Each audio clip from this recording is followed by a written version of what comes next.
previous video, we talked about the penny drill, where you're taking your firearm and a bunch of pennies and you're balancing a penny on your front sight and getting a dry press.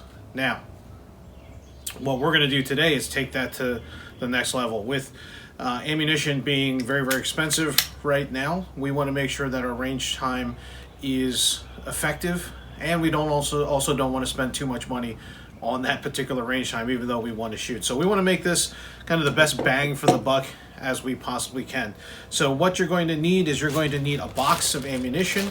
I just have a bag of ammunition here for demonstration purposes, and you're going to want a roll of pennies. I just have a bunch of pennies here in this old canister that I use at the range. But a roll of pennies is 50 pennies, and a box of ammo is 50 shots.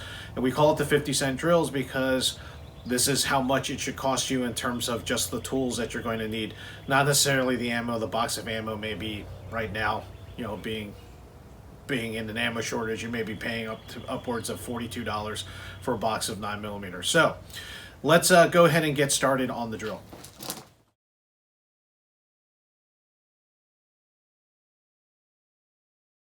So to set up the 50-cent drill, I'm going to load my magazine with one round at a time. So I'm going to take out what's in the magazine. I'm going to have one round. I'm going to reach into my roll of pennies, break those open, maybe put it into a plastic bag. I'm going to take one penny.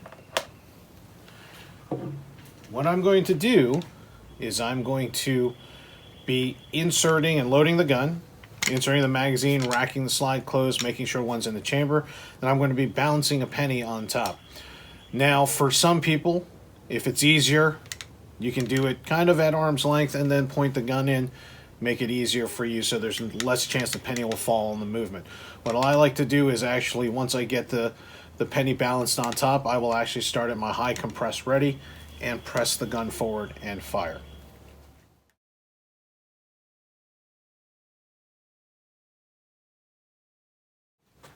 Alright, so let me go ahead and get this gun loaded again.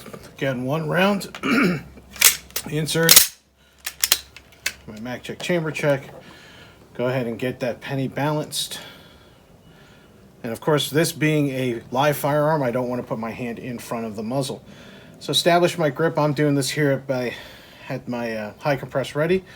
I'm going to present in, and what I'm looking to do when I fire that shot, I'm going to line up the sights, the penny, focus on my front sight. The penny will look like it's floating across the top of the sights.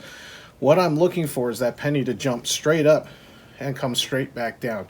If it moves at angles at all, I know I've actually torqued the gun just a bit as the gun has been fired. Maybe the penny has been falling, and as the gun recoils, it'll actually hit the penny as it's falling and toss it off in different directions. So it's much like pro golfers when they hit a really good tee shot. Sometimes you see the tee move, and that tee usually just jumps straight up and then straight back down.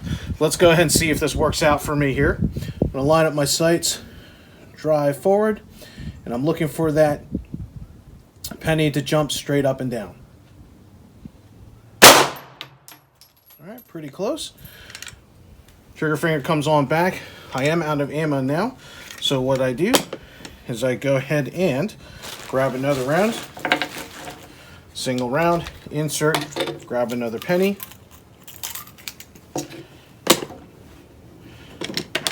go ahead and stage up the gun again,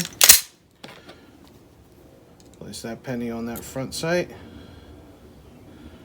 and try that again.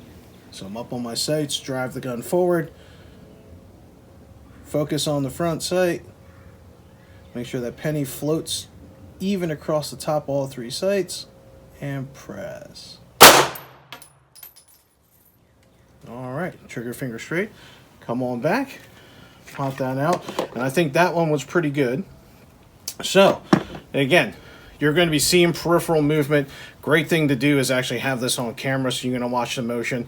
Have a friend stand behind you and see if any of your pennies fly out that way or fly out that way, you know something was going on. So the penny was falling while the gun recoiled and it kicked it off to the side.